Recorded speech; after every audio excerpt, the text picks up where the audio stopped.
11 বছর আগের ফেব্রুয়ারির এক সকাল, আচমকা গোলাগুলি, বিস্ফোরণ, মানুষের দিকবিদিক ছোটাছুটি। পিলখানায় বিডিআরের তৎকালীন সদর দপ্তর ও এর আশেপাশের এলাকার এমন পরিস্থিতি আতঙ্কিত করে তোলে সাধারণ মানুষকে। পিলখানার ভেতরে তখন বিদ্রোহীদের একটি অংশ অস্ত্র হাতে হত্যা, নির্যাতন ও ধ্বংসযজ্ঞ শুরু করেছে। তাৎক্ষণিকভাবে বোঝা না গেলেও সময় যাওয়ার সঙ্গে সঙ্গে পিলখানার ভেতরে নৃশংসতার চিত্র প্রকাশিত হতে থাকে, যা সেনাবাহিনীতে ব্যাপক ক্ষোভ এবং প্রতিক্রিয়ার সৃষ্টি করেছিল।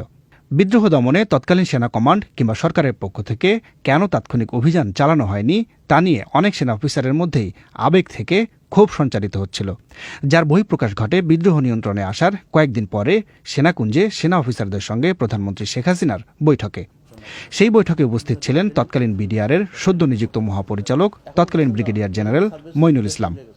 মাননীয় প্রধানমন্ত্রী যখন দরবার হলে আসলেন, একটা আবেগের সময়টা, ঠিক একটা আবেগের সময়টা তখন ছিল। তো সেক্ষেত্রে কিছু কিছু অফিসার প্রশ্ন করেছেন। এখানে দু একজন অফিসার এরকম লাইন ক্রস করেছেন।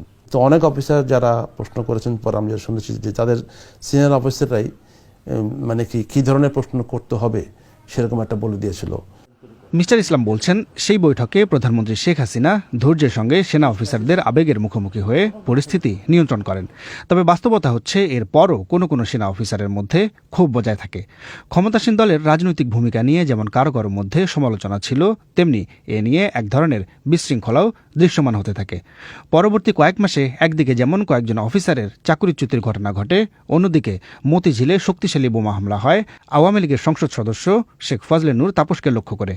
মিস্টার তাপস সে হামলায় বেঁচে গেলেও এর পেছনে সেনাবাহিনীরই কয়েকজন সদস্যের জড়িত থাকার অভিযোগ ওঠে। সব মিলিয়ে সরকারের সঙ্গে সেনাবাহিনীর মধ্যে কারো কারো এক ধরনের নেতিবাচক দৃষ্টিভঙ্গি, তিক্ততা এবং দূরত্ব ক্রমেই স্পষ্ট হয়ে আসছিল। 2010 সালের মে মাসে বিডিআর থেকে তৎকালীন ডিজি মইনুল ইসলামকে সেনাবাহিনীতে ফিরিয়ে চিফ অব জেনারেল স্টাফের নতুন দায়িত্ব দেওয়া হয়। তিনি বলছেন, সে সময় বাহিনীতে শৃঙ্খলা ফিরিয়ে আনার কাজেই মূলত মনোনিবেশ করেন তিনি।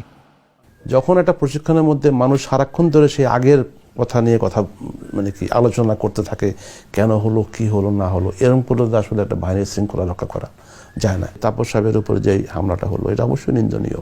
এটা একটা ক্রিমিনাল অফেন্স তারা করেছে, এটা অবশ্যই বিচার করতে পারে কোর্ট মার্শালের মাধ্যমে। সে বিচারটা তাদের হয়েছে এবং তাদের শাস্তি হয়েছে।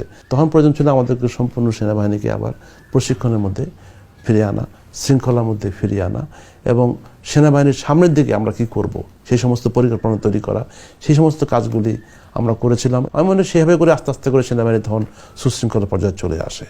একদিকে বিদ্রোহের বিচার শুরু করা, অন্যদিকে ক্ষতিগ্রস্তদের সহায়তার মাধ্যমে পরিস্থিতি স্বাভাবিক করার চেষ্টা করে সরকার। সেই বিদ্রোহের 11 বছর পর সে সময়ের মূল্যায়নে বর্তমানে জাতীয় সংসদে প্রতিরক্ষা মন্ত্রণালয় সম্পর্কিত সংসদীয় স্থায়ী কমিটির সদস্য ও সাবেক মন্ত্রী ফারুক খান বলছেন, সে সময় এবং পরবর্তীকালে রাজনৈতিকভাবে যে ধরনের দৃঢ় পদক্ষেপ এবং মনোভাব নেওয়া দরকার ছিল তা নিতে পেরেছিল আওয়ামী লীগ সরকার। যে সমস্ত সুযোগ সুবিধা বিভিন্ন সময় যারা যারা চেয়েছিল, সেই দাবি দাওয়াগুলিকে আস্তে আস্তে পূরণ করার মাধ্যমে সিচুয়েশনকে নিয়ন্ত্রণ করা হয়েছে। এবং আজকে আমি মনে করি বাংলাদেশে আবার আমাদের সশস্ত্র বাহিনী তারা সকলেই খুবই দক্ষতার সাথে, খুবই শৃঙ্খলার সাথে তাদের দায়িত্ব পালন করছে। এখন থেকে 11 বছর আগে বর্তমান এই বিজিবি আর তৎকালীন এই বিডিআর সদর দপ্তরে সংগঠিত হয়েছিল সাধারণ সৈনিকদের বিদ্রোহ।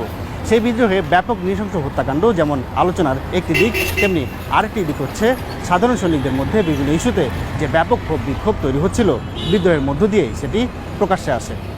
বিদ্রোহ ও হত্যাকাণ্ডের ঘটনায় সে সময় 2টি মামলা হয়েছিল, যার মধ্যে হত্যা মামলায় হাইকোর্টের রায়ে 5 শতাধিক আসামির বিভিন্ন মেয়াদে সাজা হয়। এর আগেই পরিবর্তন আনা হয় বিডিআরের নাম ও পোশাকে। বাহিনীর পুনর্গঠন ও সংস্কারেও দেয়া হয় মনোযোগ।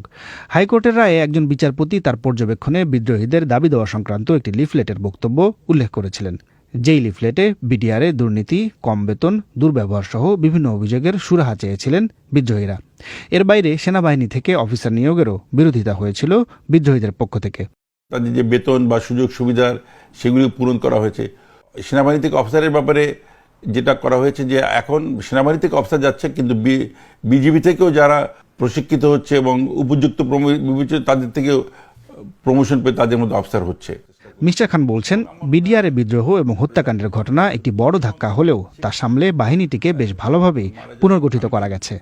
অন্যদিকে সেনাবাহিনীর ভিতরে থাকা অস্বস্তিও দূর হয়েছে খুব দ্রুতই। এই রাজনৈতিক বিশ্লেষকও সেটাই মনে করেন।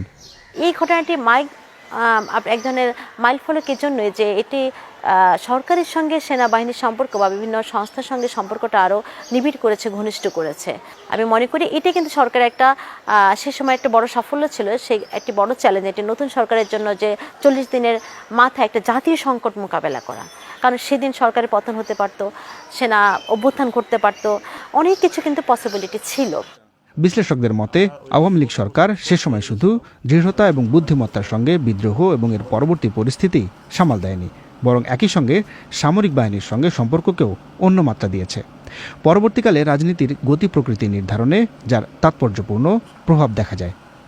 তাফসির বাবু, বিবিসি বাংলা, ঢাকা।